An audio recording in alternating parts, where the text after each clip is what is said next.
I'm not even gonna hold you. Some of these new releases, y'all, they could have kept. I've been smelling some things and I got thoughts. Stick around. Hello, everyone. Welcome to or welcome back to my YouTube channel. My name is Gina, and over on this channel, we talk about all things fragrance. So, if you are looking to elevate your vibe, curate the ultimate fragrance collection, or you just like smelling good, stick around because I got you covered. Be sure to hit that subscribe button. Go ahead and tap that bell so you don't miss any of my new content. And while you're here, drop me a line in the comments. Let me know that you're here. So, y'all, in today's video, I'm going to be talking to you about some new releases or some recently released fragrances that I have tried and whether or not I think they are a buy, B-U-Y, or a buy, B-Y-E, okay? Let's get started with Emporio Armani's Power of You. This fragrance has notes of passion fruit, frangipani, and vanilla, and right off rip, it's a buy. So much of a buy, I already got a bottle.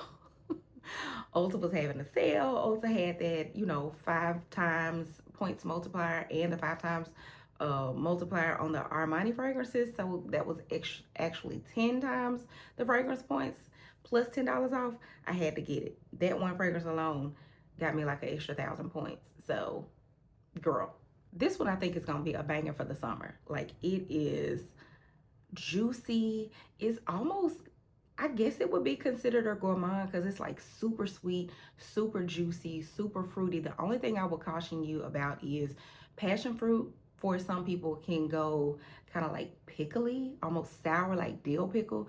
So that one I don't think is a good blind buy. I think you need to go in store and try that out on your skin to see how it works with your skin chemistry. And it's easily accessible. I've seen it in Dillard's, I've seen it at Macy's and Ulta. I think I saw it in Sephora too. So before you blind buy that one, I would suggest that you go and try that on skin because that passion fruit can go either really well or really wrong. But in my case, it was definitely a win because I got a bottle.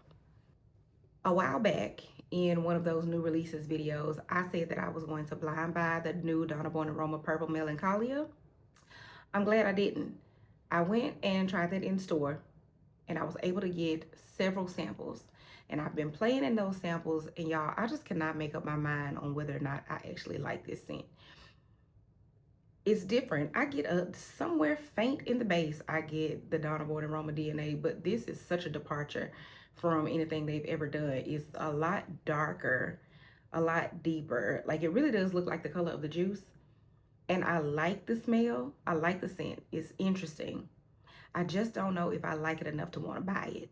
I don't know if I want to actually smell like that. Like, and I'm trying to get out of the mode of just having things in my collection just because I like the way it smells, but I wouldn't necessarily wear it because that defeats the purpose. So for that one, I don't know if it's a buy or a buy. It's a maybe. It's a we'll see. This one I talked about a while back too in one of those new release videos. It was the Viktor and Rolf Pretty Peony, the Flowerbomb Pretty Peony. That one is a buy for me.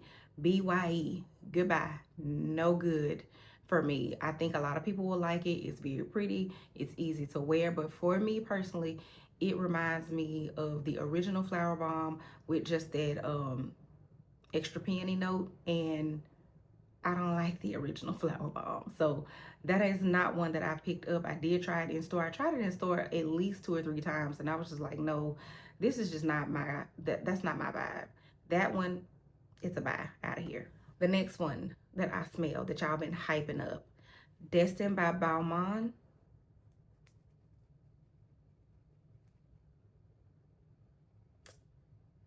I have gone back in the store 3 times to try this fragrance because for me, the opening is great. But the dry down does something weird to me. The dry down is giving like a shampoo-y type of, it's some kind of vibe. It doesn't smell bad. I just don't think I want it. I don't think it's for me. But like I said, I love the opening. And now when I go in store, I try it on paper and I try it on skin.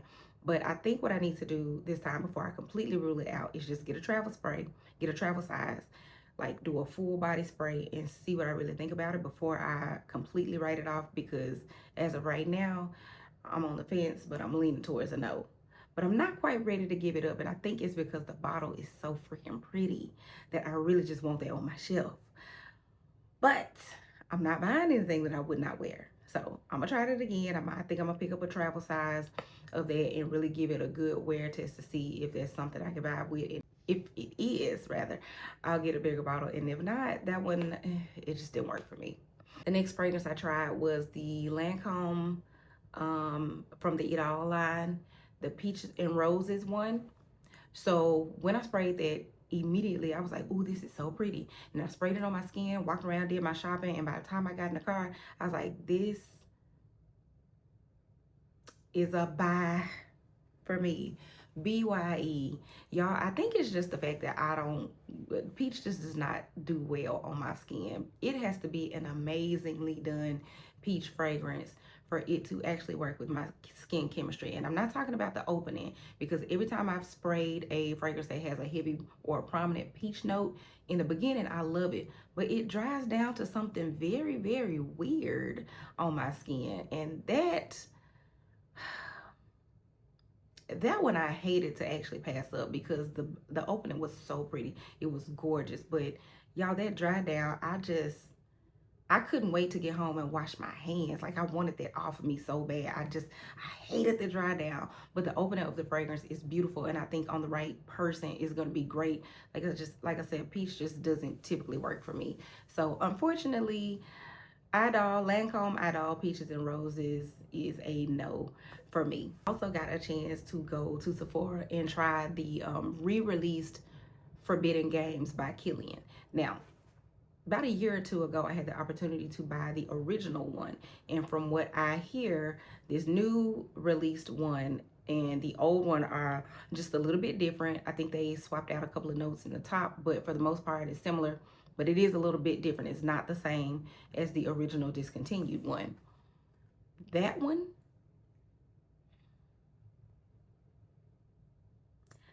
is a BUI. Absolutely. That one is so pretty. And that is a peach forward scent. In the dry down on my skin, it did kind of something similar to what the Lancôme one did, but not so bad. So I feel like I can make that one work. I feel like if I layer that with like a very heavily scented vanilla body lotion or something, some type of body care before I wear that fragrance, I feel like that could really work. So because I have to do all that to make it work, it's definitely not a BUY at full price. So either when Sephora has their annual sale coming up, or if I have some points, or if I catch it on a discount or somewhere for a much lower price, I probably will pick that one up. Again, that one is Kilian's Forbidden Games. And if I can run across the original one, the original discontinued one, I'd get that one too. I tried the new Alien Pulp, the one with the raspberry. That's really nice. That's really nice. That is definitely a BUY in my book. Love it. A gorgeous, like fruity floral scent. It does have that typical Mugler DNA, but I think this one is a lot lighter and a little fresher with that raspberry. Just the right amount of tartness. That one is a win. I smelled the new Good Girl, the Jasmine one with the flower on the foot. It's a BYE. I usually don't like to describe fragrances in that way, but that one is giving old lady in the dry down. Like, it stunk so bad. Ugh. That one, an absolute no. Absolute no. And I love Jasmine, but it's something about the way the Jasmine is done in that fragrance with whatever notes they got going on. No, that's a no for me, girl. We're not gonna do that one.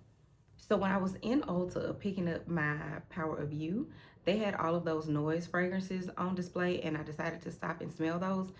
Now, I've seen those Noyz fragrances a whole lot in the past, but something about the branding and the aesthetics just never really drew me to want to try them.